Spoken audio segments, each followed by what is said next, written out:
What's going on, guys? Another week, another Energy Newsbeat podcast here on this gorgeous, we're recording this Monday, May 17th, 2021. Time stands about 11 o'clock Central Time. As always, humble correspondent Michael Tanner coming to you from an undisclosed location here in Bear Country, joined by the executive producer of the show, the purveyor of the show, and the director and publisher of the world's greatest website, EnergyNewsbeat.com, Stuart Turley. How we doing, man? Good weekend? Oh, as a Vandit, we had some great team building, Michael. In Bear Country, we did 2,000 pounds of cement. You and Connor did fabulous. We had great work, man. We all had team building in more ways than one. So don't get me wrong. Guys, we have a we're actually going to keep the show pretty short today. Stu's got some stuff in the international news desk for us to cover. Iran sounds like the sanctions ahead don't really mean anything. So we're going to let him cover that. I do want to chat Elon Musk coming out about Bitcoin and basically saying it's not green. I think that's probably actually where we'll start. And then a couple of things. I'm going to be releasing later this week the first of a random series we're calling Energy News Rants, Michael Rants. It's just going to be where I sit down, usually me, maybe there'll be a guest, but I'm just going to really just topics that fire me up that I need to dive into and spend a lot more time discussing. This first one's going to be on oil and gas and the relationship with technology. Connor's going to come sit down with me, and it's going to be pretty wild. I have a lot of thoughts, I think. Is it family friendly, Michael? I mean, when you rant, you go all in. Will it be family friendly? I don't know. Find out day of the show. No, we'll release that some point next week. I haven't actually recorded it yet, but we've got it on the docket. As always, all of these stories via the world's greatest energy news website, EnergyNewsbeat.com. Stuart Turley, publisher of that website. Man, website looks good, man. It's fully back and rolling, man. I'm how's the readership look? Are we starting to see it bump up a little bit? Oh, absolutely. Google's starting to love it. It is funny to see how it's tracking. For click-through rates, we're seeing up into the 12%, which is just really good for a news page. So 12%? 12% on the click-throughs, dude. That's way above average. So really cool statistics. Yeah, maybe if I was a company, I should hire the people to get us to do that for my website. Hey, we know. Subtle sales pitch. Yeah, that's right. How about with SEO? Call us up. Let's cover this little Bitcoin Elon Musk scam thing, and then we'll dive into the international news desk and let you guys get out of here. So where's the tweet? The tweet basically was, let's see, Elon Musk. Let me just Google this. Elon Musk Bitcoin. Boy, why you look at that? He threw a lot of panic. I saw that tweet, and it was like all of a sudden, holy cow, people were going nuts. That man can control the market. Oh, he knows exactly what he's doing. Let's go to his Twitter. Let me pull this up. Let me just pull this up. Here we go. Tesla and Bitcoin. Tesla has suspended purchase from Elon Musk's Twitter account. Dip! Verified. Tesla has suspended vehicle purchases using Bitcoin. We are concerned about the rapidly increasing use of fossil fuels for Bitcoin mining and transactions, especially coal, which is the worst emissions of any fuel. Cryptocurrency is a good idea on many levels, and we believe it is a promising future, but it cannot come at the cost to the environment. Tesla will not be selling any Bitcoin as we intend to use it for transactions soon. As mining transitions to more sustainable energy, we're also looking at other cryptocurrencies that use less than 1% of Bitcoin's energy/transactions. Point being, somebody got to Elon Musk, right? Right?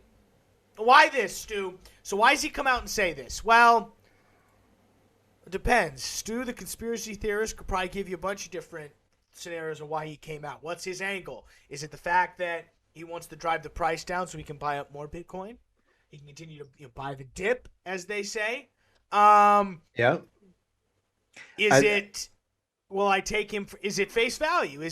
Did he realize what, Stu, myself, people in the energy business who understand sort of the value chain of energy consumption would tell you, you mine Bitcoin off computers, which are plugged into the wall. Yep. Which are plugged into the electrical grid, which those electrical grids are 90% coal. And especially because, what is it? Percent of Bitcoin mined in China.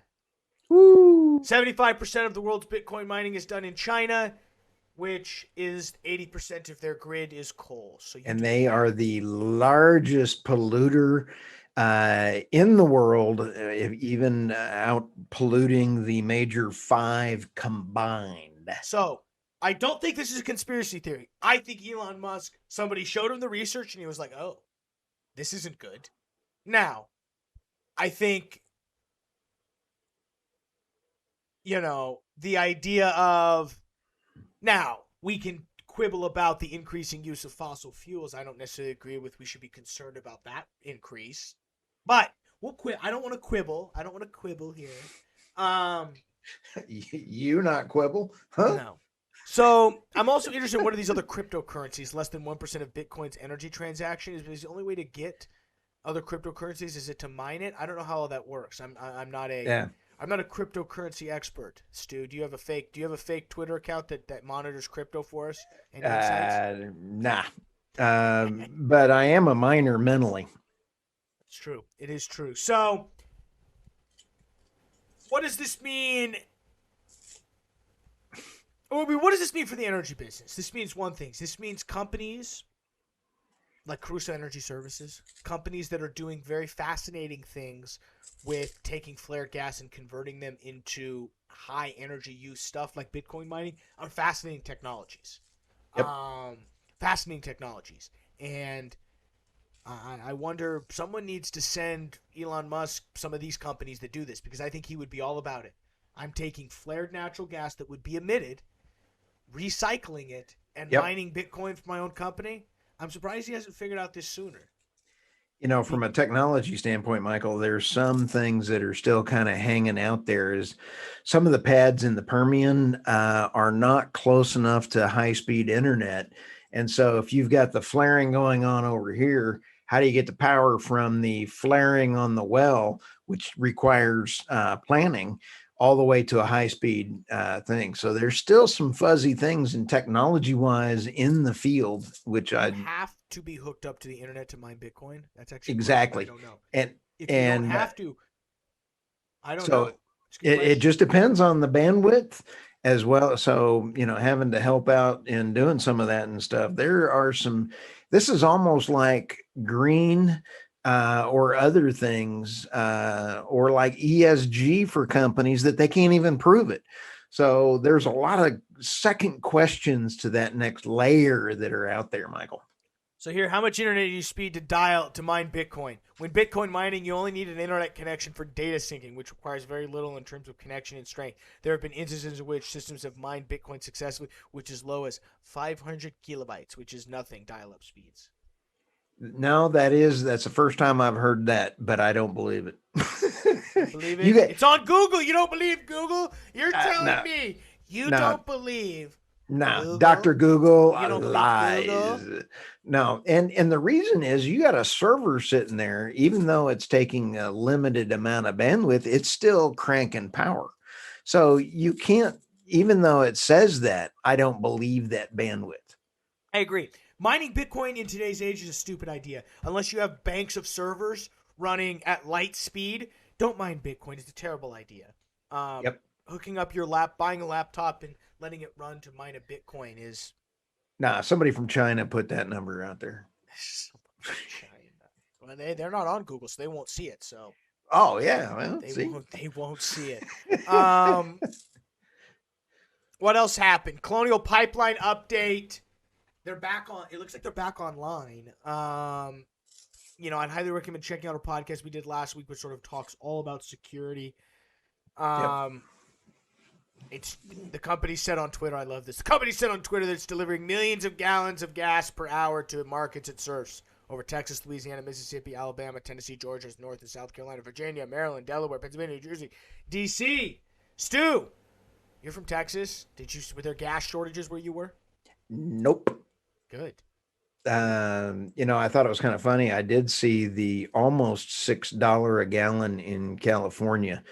And so, I kind of made a joke about it last week. We'll see $6. And I was going to get a picture of that as it rolled over $6 to show you, since you constantly belittle me. Everything's bigger in Texas. Makes sense. It makes sense. Yeah. Everything's bigger. Even the energy grid shutdowns. Oh yeah. Ooh, Boom! boom. You just put my head to the carpet on that one. Nice job. I like to twist the knife. I put the knife in. I twist it.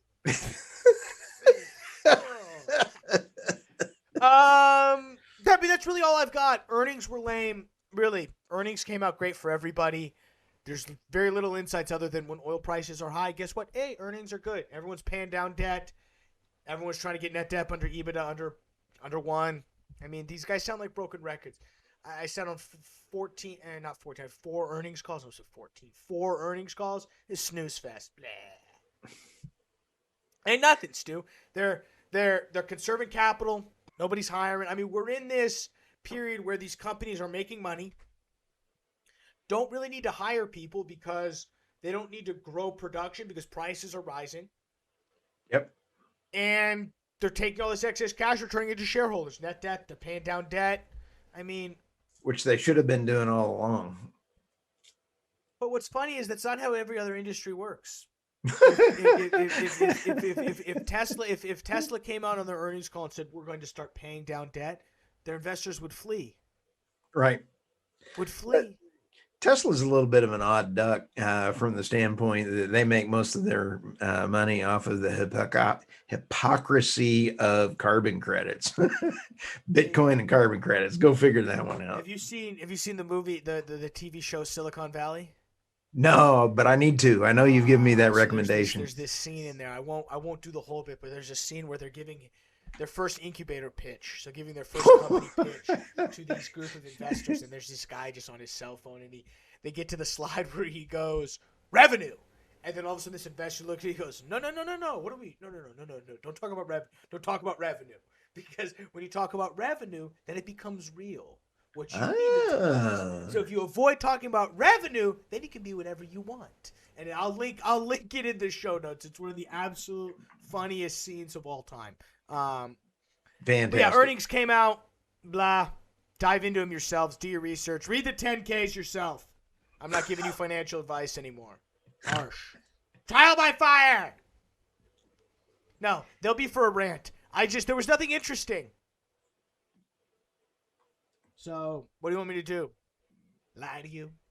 No, you're not going into politics right now. No, I'm not. Why would I? You and Ryan Ray are already doing that. I'm just Department of... Oh, man, we're not going into politics. We're talking about how to frack a whale in Texas. Hey, I saw this Twitter thing the other day where there was a tiger loose on the trail in Houston. Oh, nice. That used to be Esso. Put a tiger in your tank. All right, international news desk, Stu. What do we got? I'll tell you what, you can't buy this kind of entertainment. Our buddies over in Iran again are at it. Michael, this time it's a little bit funnier. There's 3 articles we ran out on the news, energy news beat. First one, Iran is put a proposal to Saudi Arabia to run Iran oil through Saudi Arabia. If they do that, they'll quit throwing rockets around and funding things. All right. Do you believe anything they say? And how funny is this? I just think Iran says. Do you remember Baghdad Bob when they had the early one on? I don't know if you remember that, but that was one of the wars. He stood up there and said, there are no American troops. They just bobbed anyway. Okay, Baghdad Bob is a forerunner to their folks. Now, next one coming up is very simple. The Iran negotiations and the nuclear deal. Bloomberg put this one out, and I thought it was pretty funny. There's some nuggets in that article, and it shows that here's the Iran nuclear deal, and then the New York Times matched that up in a different sense, and they said this morning that, oh, by the way, Iran never stopped creating enriching uranium. I've been saying that all along, and here's they were listening to our podcast evidently. So here's all of the oil production coming down, And then all of a sudden, when the election was going on, you can see when I don't want to get into politics, but there was somebody that is now the czar for green energy was meeting with Iran. That started going back up. That is in the Bloomberg article, and so you start going back Breaking up news. You breaking when news here, Stu? yeah, in John Kerry, it matches up. When John Kerry was talking to the Iranians, all of a sudden it started going up even before Trump lost the election. Pretty interesting nuggets. So you take a look at that. They don't care what the U.S. says anymore. With what they've done with the China that we covered 3 weeks ago, they've got the deal with the Chinese to sell outside of OPEC and OPEC plus. They have been brilliant in how they have made the sanctions worthless.